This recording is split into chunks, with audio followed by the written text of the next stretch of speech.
New statistics about an escalating suicide rate, an air pollution dispute, an update on the crises plaguing Venezuela, plus an exclusive look into a list of sexual harassers that is shaking up the architecture world. I'm Martin Rather. This is The Underreported.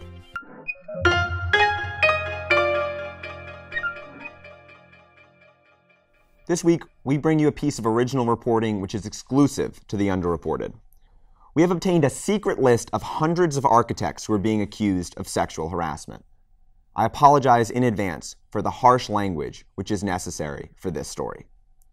This list, titled Shitty Architecture Men, is an architecture-specific follow-up of the Shitty Media Men list, which led to the firings of men from The Atlantic, BuzzFeed, and others.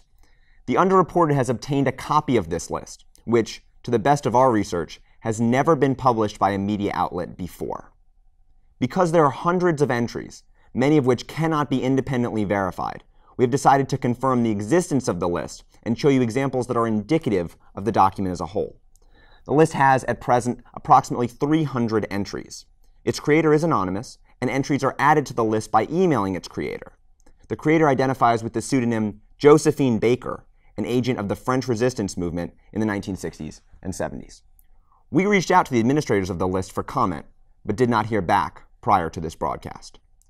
What we found to be unique about this list is both its depth and its organization.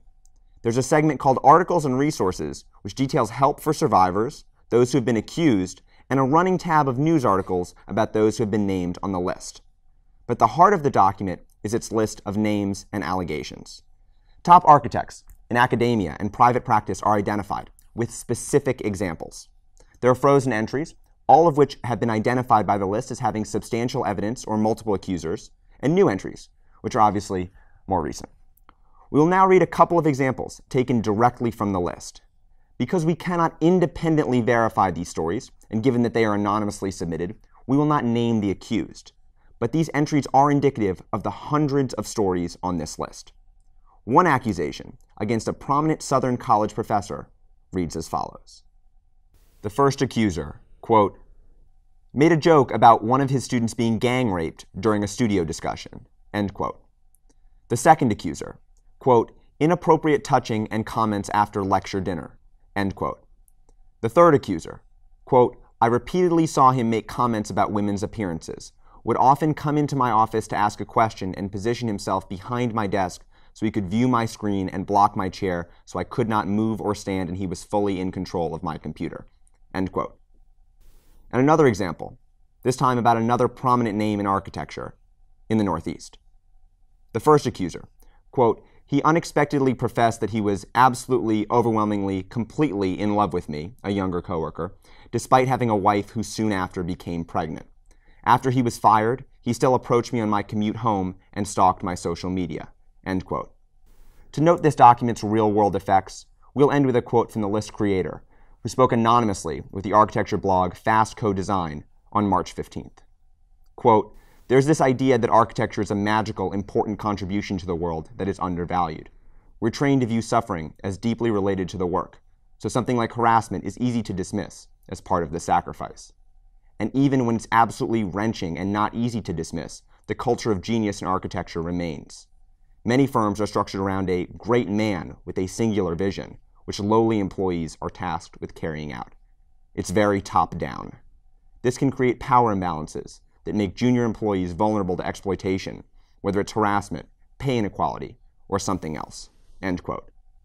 Now, on to our national correspondents.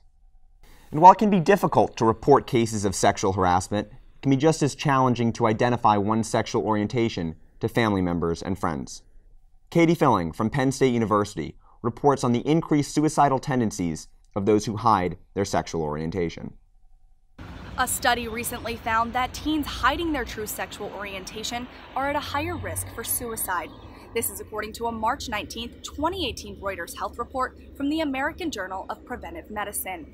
The report says the study surveyed 7,000 high school students across the country. They either identified as gay or lesbian, but engaged in sexual activity with the opposite sex or both sexes, or, on the other hand, those who identified as heterosexual, but engaged in sexual contact with just the same sex or both sexes. Students were asked a series of 90 questions about health and risk behavior. 2 of them focused on sexual orientation. It showed 32% of the gay and lesbian students are experiencing what researchers call sexual orientation discordance. Now, this means that they're engaging in sexual contact that is inconsistent with their sexual orientation.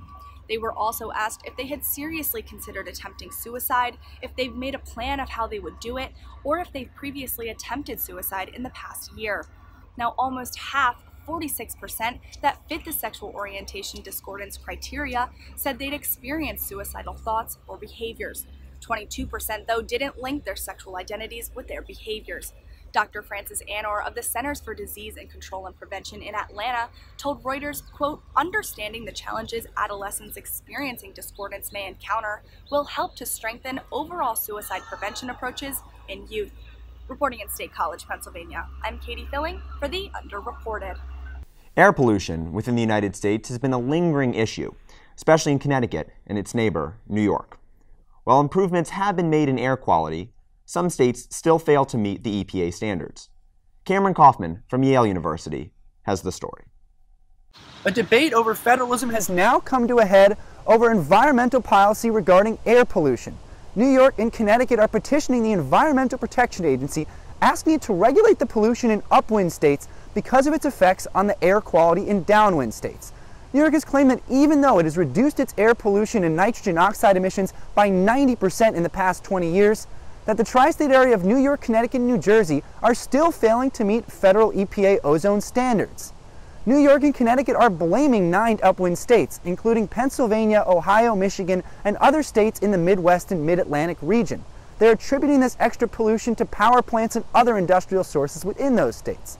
Now, New York and Connecticut are able to file the suit under the Good Neighbor provision of the Clean Air Act, which says that the federal government can step in, regulating the pollution in upwind states on behalf of downwind states if the upwind states are inhibiting the downwind states from achieving air quality standards.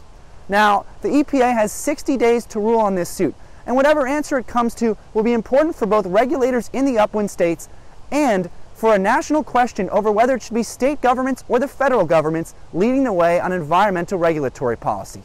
Coming to you here from New Haven, Connecticut, I'm Cameron Kaufman, the Underreported.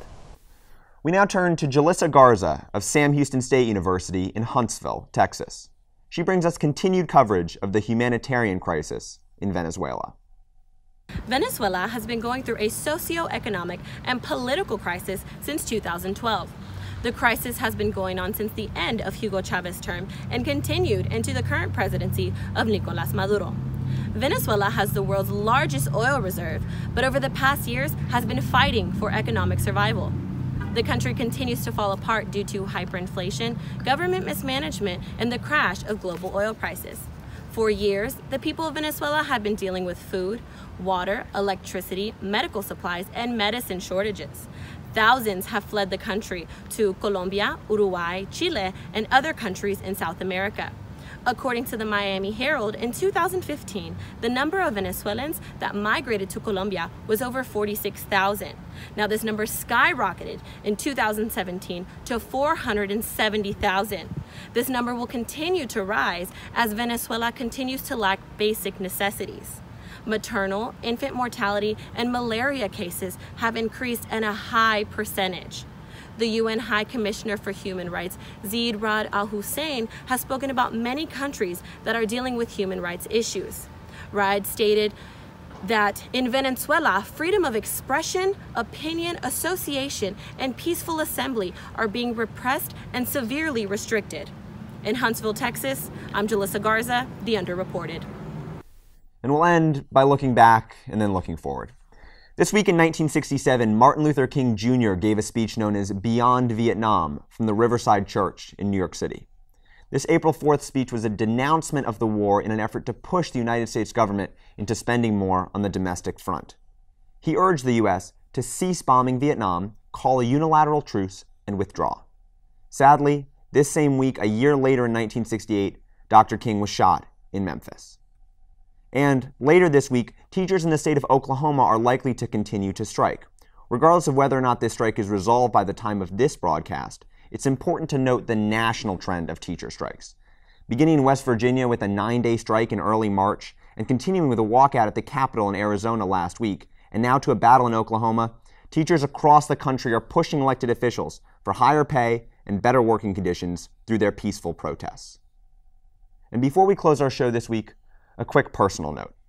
This program, The Underreported, was named by the Texas Intercollegiate Press Association as having the best student newscast for our area in Texas. We won first place in the newscast video category. This award and our entire program would not be possible without the support of the Sam Houston State Mass Communication Department.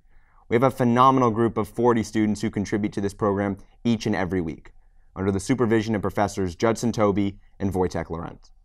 My sincere thanks to everyone who is credited on this program. And that's The Underreported for this week. If you have stories that you believe are underreported, please comment below, and we'll do our best to get back to you. For The Underreported, I'm Martin Rather. Have a great week.